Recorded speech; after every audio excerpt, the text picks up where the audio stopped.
మన భాషలో చెప్తాను. ఏంటయ్యా సామెత అంటే, గెలిచినోడు గాడిద గూర్చి చెప్పిన గెలిచినోడు గాడిద గూర్చి చెప్పిన గెలిచినోడు గాడిద గూర్చి చెప్పిన బహు గొప్పగా ఉంటుందట. ఓడినోడు బైబిల్ గురించి చెప్పిన బూతుగా ఉంటుందట. ఓడినోడు నీతి మాటలు చెప్పిన, మేలుకరమైన మాటలు చెప్పిన ఆ మాటలు విలువలేనివిగా ఉంటాయి అని పెద్దలు చెప్పే సామెత. ఇది ఎంతవరకు వాస్తవం, ఇది ఎంతవరకు నిజం అని అంటే 100% నిజం కాకపోవచ్చు, కానీ దానిలో కొంత సత్యం ఉంది. గెలిచిన వాడు గాడిద గురించి చెప్పినా గొప్పగా ఉంటుంది. ఓడిపోయిన వాడు నీతి చెప్పినా అది బూతుగా ఉంటుంది. దీన్ని దేవుని వాక్యం అంగీకరిస్తుందా అని అంటే కొంతవరకు అంగీకరిస్తుంది. ఎట్లా చెప్తారయ్యా? ప్రసంగి గ్రంథంలో ఒక మాట రాసింది చూడండి. 9వ అధ్యాయం 15-16 వచనాలు. అందులో జ్ఞానము గల ఒక భేదవాడుండి తన జ్ఞానము చేత ఆ పట్టణమును రక్షించెను. అయినను ఎవరునూ ఆ భేదవాన్ని జ్ఞాపకం ఉంచుకొనలేదు. కాగా నేను ఇట్లా అనుకుంటుని, బలము కంటే జ్ఞానము శ్రేష్టమే, కానీ భేదవారి జ్ఞానము తృణీకరించబడును, వారి మాటలు ఎవరునూ లక్ష్య పెట్టరు. బలం కంటే జ్ఞానం శ్రేష్టమైందే, కానీ భేదవాడి జ్ఞానం ఎందుకు పనికిరాదు. భేదవాడి జ్ఞానాన్ని ఎవడు లక్ష్య పెట్టడు అంటాడు. విన్నారా? బలం కంటే జ్ఞానం గొప్పదే. విన్నారా? బలం కంటే జ్ఞానం గొప్పదే, కానీ భేదవాడి జ్ఞానాన్ని ఎవరు లక్ష్య పెట్టరో వాడు జ్ఞానపు మాటలు చెప్పినా తృణీకరించబడతారు అంటాడు. అదే బలవంతుడు చెప్తే, బలవంతుడు జ్ఞానాన్ని గురించి చెప్తే ఇట్టే వింటారు. గెలిచినవాడు దీని గూర్చి చెప్పినా గొప్పగా ఎంచుతారు అని విన్నాం కదా. అలాంటిది గెలిచినవాడు అంటే బలవంతుడు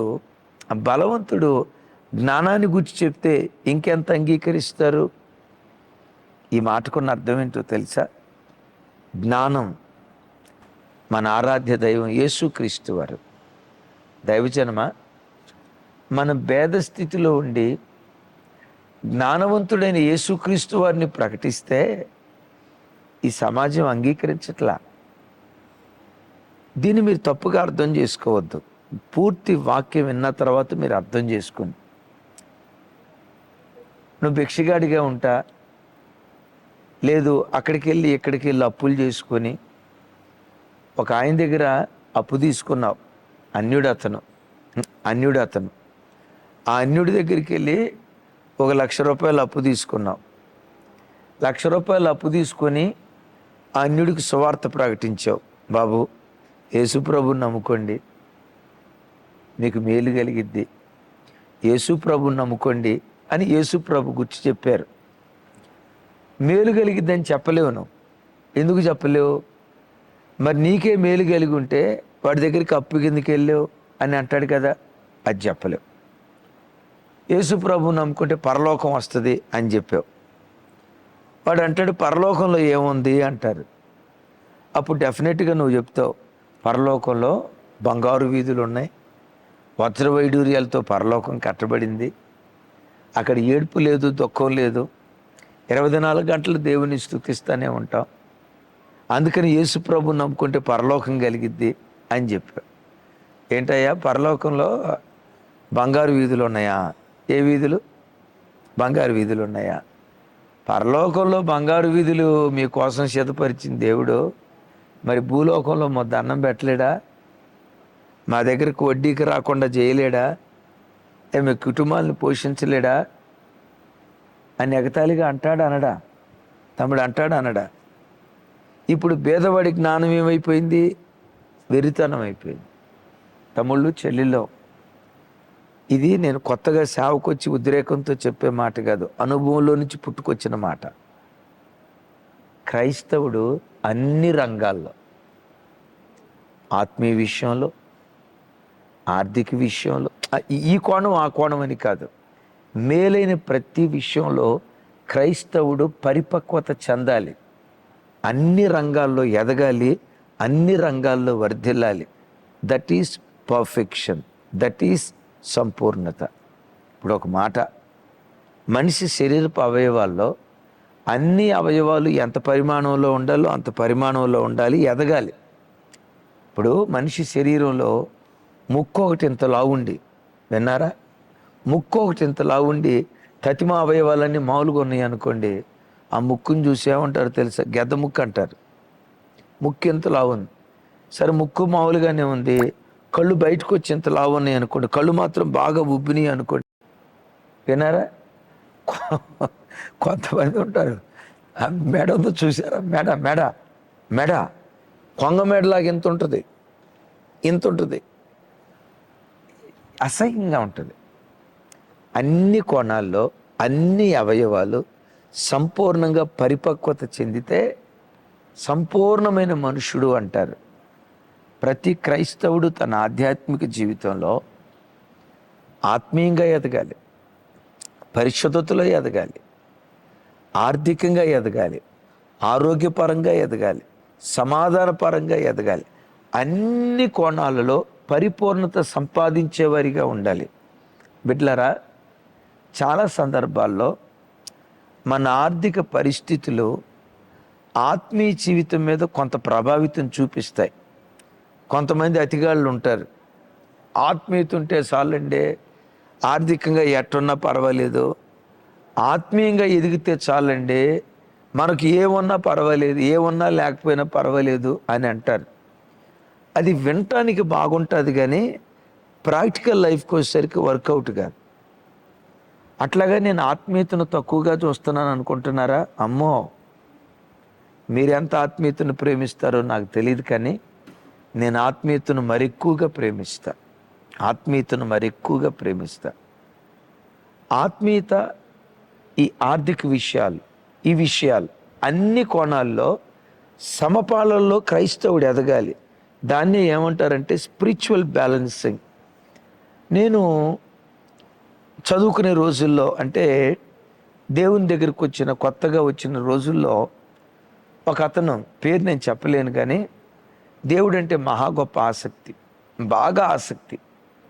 ప్రతి బైబిల్ స్టడీకి వస్తాడు, ప్రతి ఆత్మకూటానికి వస్తాడు, ప్రతి ఆదివారపు ఆరాధనకు వస్తాడు.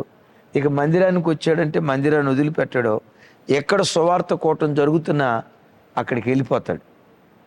అతను పుస్తకాలతో గడిపింది తక్కువ, చర్చిలో గడిపింది ఎక్కువ. మరలా చెప్తున్నాను, పుస్తకాలతో గడిపింది తక్కువ, చర్చిలో గడిపింది ఎక్కువ. ఇది ఆత్మీయ జీవితానికి మంచిదా కాదా? మంచిదే అని మీరు అంటారు, నేను మంచిదే అంటాను. అయితే జరిగింది ఏంటో తెలుసా? ఆ అబ్బాయితో పాటు చదువుకునేవాళ్ళు, వాడు సినిమాలకు వెళ్ళాడు, షికారులకు వెళ్ళాడు, ఇష్టానుసారంగా తిరిగాడు. అయితే బాగా చదువుకున్నాడు, పుస్తకాలు పురుగుల్లాగా. సినిమాకి వెళ్ళేటప్పుడు సినిమాకి వెళ్ళాడు, ఆడుకునేటప్పుడు ఆడుకున్నాడు, చదువుకునేటప్పుడు కూడా బాగా చదువుకున్నాడు. చదువు పూర్తయింది. విచిత్రం, వాళ్ళది బీఈడీ పూర్తయింది, టీచర్ ఉద్యోగం కొట్టారు, మంచిగా ఒక టీచర్ మనం పెళ్లి చేసుకున్నారు, నెలకొచ్చి 1,50,000 రూపాయలు సంపాదించే స్థితిమంతులుగా, ఆ రోజుల్లో 1,75,000 సంపాదించే స్థితిమంతులుగా మారిపోయారు. ఇప్పుడు నేను చెప్పే అబ్బాయి ఉన్నాడు కదా, చర్చ్ అన్నాడు, మందిరం అన్నాడు, పరిచర్య అన్నాడు, సువార్త కూటం అన్నాడు, విన్నారా? పుస్తకాల మీద కాన్సన్ట్రేషన్ చేయాల. డిగ్రీ పూర్తయింది, బీఈడీ రాశాడు, సీట్ రాలా. ఇంకా సీట్ రానప్పుడు టీచర్ ఉద్యోగం ఎక్కడా? డిగ్రీ పూర్తయిన తర్వాత ఏదైనా ప్రైవేట్ కంపెనీలో చిన్న అకౌంటెంట్గా ఉద్యోగం కొరకు ప్రయత్నం చేశాడు, ఓ 7,000 రూపాయల జీతం. దేవుని దగ్గరికి రాకుండా సినిమాల చుట్టూతో తిరుగుతూ పూల రంగంలాగా తిరిగే చూసారా, బాగా చదువుకున్నారు చూసారా, వాళ్ళకి 70,000 రూపాయల జీతం. ఈ అబ్బాయికి 7,000 రూపాయల జీతం. ఏం చేశాడో తెలుసా? నేను దేవుడు దేవుడు దేవుడు అని దేవుని దగ్గరికి పరిగెత్తితే ఏమి ఇచ్చాడు దేవుడు నాకు? ఏమిచ్చే దేవుడు నాకు? ప్రార్థన స్వార్థ కొట్టాలని పరిగెత్తే దేవుడు నాకేమిచ్చాడు? అదిగాడు దేవుడి దగ్గరికి వెళ్ళిపోయిన మంచి ఉద్యోగాలు వచ్చినాయి చూడు. దేవుడు అని పరిగెత్తే నాకు దేవుడు ఏం చేశాడు? నేను చర్చికి వెళ్ళను. సంవత్సరంన్నర పాటు ఆ బిడ్డ చర్చికి వెళ్ళాల. సంవత్సరంన్నర పాటు. ఎందుకు చర్చికి వెళ్ళలేదు? దేవుడు నాకేం చేశాడు అన్నాడు. ఆ టైంలో నాకు కనపడితే చెప్పాను, తమ్ముడు తప్పు దేవుంది కాదు, నీది. Spiritual balancing.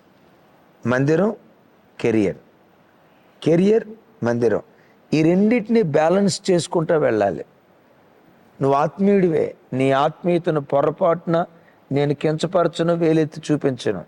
మంచి భక్తిపరుడివి, మంచి ప్రార్థనా పరుడివి, యవనస్తుడంటే నీకులాగా ఉండాలి అన్నట్లుగా స్ఫూర్తిదాయకంగా ఉన్నావు, మంచిదే. ఆ విషయంలో, ఆత్మీయ విషయంలో బాగా ఎదిగావు. కానీ కెరియర్ని బిల్డప్ చేసుకునే విషయంలో ఏమైపోయింది? అదే ఇందాక చెప్పాను, ముక్కు ఒకటి ఇంతలా ఉంటే, నా మాట అర్థమైందా? కళ్ళు ఒకటి ఇంతలా ఉంటే, గొడ్ల గుబి కళ్ళులాగా చీకట్లో చూస్తే భయం అయిపోతుంది. అన్ని సమపాలలో బిడ్లరా, దీన్ని స్పిరిచువల్ బ్యాలెన్సింగ్ ఉండాలి. నేను మరలా చెప్తున్నాను, డబ్బు కంటే దేవుడు గొప్పోడే, కెరియర్ కంటే దేవుడు గొప్పోడే. వినరా? ధనబలం కంటే దైవబలం గొప్పదే, బలం కంటే జ్ఞానం శ్రేష్టమైందే. ఆ జ్ఞానవంతుడైన యేసయ్యను లోకానికి మనం ఇచ్చేటప్పుడు లోక విషయంలో కూడా మనం బలవంతులుగా ఉండాలి. ఆర్థిక విషయంలో, చదువు విషయంలో, వ్యాపార విషయంలో నా చేతులెత్తి మిమ్మల్ని దీవిస్తున్నాను. క్రైస్తవ జనమా, ప్రతి రంగంలో మన చేయి పై చేయిగా ఉండాలి. క్రైస్తవుడంటే దాసుడురా, లేబరుడురా, కూలీనాలి చేసేవాడురా, మా ఇంట్లో పాచి పని చేసే పనివాళ్ళురా, ఈ ముద్ర చెరిపి వేయబడాలి. విన్నారా? అందుకని చెప్తున్నా, చదువుకునే పిల్లలారా, కష్టపడి చదువుకోండి, పుస్తకాల పురుగైపోండి, దేవుని సమయం దేవునికి ఇవ్వండి. ఆ సమయం పూర్తయిన తర్వాత ఫోన్తో ఆడుకోకండి, మొబైల్తో ఆడుకోకండి, వీడియో గేమ్స్తో ఆడుకోకండి. ఒకవేళ మీరు ఆడుకోగలిగితే పుస్తకాలతో ఆడుకోండి. విన్నారా? పుస్తక జ్ఞానం అవసరం. ఎందుకంటే నా ప్రార్థన, రేపు ఏ గవర్నమెంట్ ఆఫీస్కి వెళ్ళి చూసినా, ఒక సెక్రటరీకి వెళ్ళి చూస్తే ప్రిన్సిపల్ సెక్రటరీ సామ్యుయల్ రాస్ ఆ పేరుండాలి అక్కడ. ప్రిన్సిపల్ సెక్రటరీ డేవిడ్ రాస్ ఆ పేరుండాలి. పలానా ఆఫీసులో ఎంఆర్ఓ షారోన్ ఉండాలి. పలానా ఆఫీసులో కలెక్టర్మ షాలేం ఉండాలి. ఏ చిన్న ఆఫీస్ మొదలుకొని పెద్ద ఆఫీస్ వరకు ప్రతి చోట యేసయ్య పిల్లలు. ఓ కలెక్టరు దేవుని గురించి ప్రకటించాడు, ఒక లేబర్ అతను దేవుని గురించి ప్రకటించాడు. ఎవరి మాటలు ఎక్కువ ప్రభావితం చూపిస్తాయి చూడండి, చెప్పండి మీరు. నేను ఆత్మీయతను కించపరచట్లేదు, అలాగని పేద స్థితిని కించపరచట్లా. నేను పేద స్థితిలో నుంచి వచ్చిన వాడినే. కానీ ఒకటి, అబ్దుల్ కలాం అంటాడు, నీ చరిత్ర, నీ పుట్టుక సాధారణమైనదైనా నీ మరణం చరిత్ర సృష్టించేదిగా ఉండాలి. నేనంట, నువ్వు పుట్టింది పేద స్థితిలోనైనా పేదోడుగా చావద్దు. నువ్వు పుట్టింది లేబరోడు కడుపులోనైనా నీ పిల్లలు లేబరోడు కడుపులో పుట్టకూడదు. వినండి మాట. మన అమ్మా నాన్న లేబరోళ్ళై కూలీనాలి చేసి వాళ్ళకున్న పేద స్థితిని బట్టి తరతరాలు ఆ స్థితిని బట్టి ఒకవేళ మన పేదోళ్ళ కడుపున పుట్టేవేమో, నువ్వు పుట్టింది లేబరోడు కడుపులోనైనా నీ పిల్లలు లేబరోడు కడుపులో పుట్టకూడదు. ఎందుకు ఎన్నో కుటుంబాల్లో లేబర్తనానికి అయిపోయి, ఎందుకు తరతరాలు ఎందుకో చెప్పమంటారా? చాలా కారణాలు ఉన్నాయి. నంబర్ 1, వ్యసనాలు. కూలి పనికి వెళ్తాడా, సాయంత్రం చొక్కలు వచ్చేసరికల్లా మనోడు చొక్క వేసుకొని ఇంటికి వస్తాడు. కూలి పని చేస్తాడా, 500 రూపాయలు కూలి. సాయంత్రం ఉదయం 7ంటికి వెళ్తే సాయంత్రం 7 దాకా కూలి పని చేస్తాడు. తిరిగి వచ్చేటప్పుడు సాయంత్రం సుక్కలు వస్తాయి కదా ఆకాశంలో, అక్కడ సుక్కలు కనపడ్డాయి అంటే వీడు సొక్క వేసుకొని రావాలా. సొక్క వేసుకొని ఇంటికి వచ్చాడా, ఇంటి వాళ్ళందరికీ సొక్కలు చూపిస్తాడు. మన వ్యసనాలు కదా మన బ్రతుకులు నాశనం చేస్తుంది. మనకున్న దురలవాట్లు కదా మన బ్రతుకులను లేబర్ రోడ్లాగా చేస్తుంది. మనకున్న వ్యసనం ఈ చెడు అలవాట్లు కదా జీవితకాలం పిల్లలను దరిద్రులుగా చేస్తుంది. క్రైస్తవుడా, నువ్వెక్కడున్న శిరస్సుగా ఉండాలి. నువ్వు ఒక మంచి స్థాయిలో ఉండి ఒక కలెక్టర్ అయి, సివిల్ సర్వెంట్ అయి, ఐపీఎస్ ఆఫీసర్ అయి, ఓ పోలీస్ స్టేషన్లో సిఐ అయి, సర్కిల్ ఇన్స్పెక్టర్ అయి, ఆ ప్రాంతానికి ఓ మంచి స్థితిమంతుడివై యేసును గూర్చి ప్రకటించు. గెలిచినోడు గాడిదను గూర్చినా గొప్పగా ఉంటుందంట. నేనంట అప్పుడు గెలిచినోడు బైబిల్ గూర్చి చెప్తే కోట్ల బ్రతుకులు కట్టబడతాయి, కోట్ల బ్రతుకులు కట్టబడతాయి. విన్నారా ఈ మాట? రెండవది, కష్టపడండి. సోమరితనానికి పొర్రపాటున మీరు చోటివ్వద్దు. మీకు వాక్యం చెప్తున్నాను, నేనున్నాను. కొన్ని సందర్భాల్లో రోజుకొచ్చి 18 గంటలు కష్టపడతా, 18 గంటలు కష్టపడతా, 16 గంటలు కష్టపడతా. ఈరోజే ఒక బ్రదర్ వచ్చి చెప్తున్నాడు, అన్నయ్య కొన్నిసార్లు మీరు వాక్యం చెప్పేటప్పుడు వాక్యం వింటూ ఉంటాను, కొన్నిసార్లు మీరు నిద్రపోతా వాక్యం చెప్తున్నారన్న యూట్యూబ్ లైవ్లో అన్నాడు. ఎర్లీ మార్నింగ్ మెసేజెస్లో నిద్రపోతా మీరు వాక్యం చెప్పిన మీ మొక్క మీద ఇది కనపడిందన్న. ఎందుకో చెప్పంటారా? ఆదివారపు ఆరాధన చూసుకొని నేను ఈ స్థలానికి వచ్చి వాక్యం ప్రిపేర్ అయ్యి వాక్యం చెప్పడానికి వచ్చేసరికి కొన్నిసార్లు 1 గంట 1:30 2 అవుతుంది. ఆ టైము కళ్ళ మీద నిద్ర ఉంటుంది, కానీ ప్రజలకు వాక్యం చెప్పాలి. నేను ఎప్పుడు చెప్తా, తమ్ముళ్ళారా చెల్లెళ్ళారా, మీ ఎదుట కూర్చొని వాక్యం చెప్తున్న నేను ధనబలం, జనబలం, కులబలం, అందబలం, ఇంక ఏ బలాలు లేవు. ఒకే ఒక్క బలం, దైవ బలం. నేను 2 నమ్ముతా. ఒకటి, నా దేవుణ్ణి నమ్ముతా. ఏ దేవుడు నన్ను పిలిచాడో ఆ దేవుణ్ణి నమ్ముతా. రెండోది దేన్ని నమ్ముతానో తెలుసా? నా కష్టాన్ని నమ్ముతా. నా కష్టాన్ని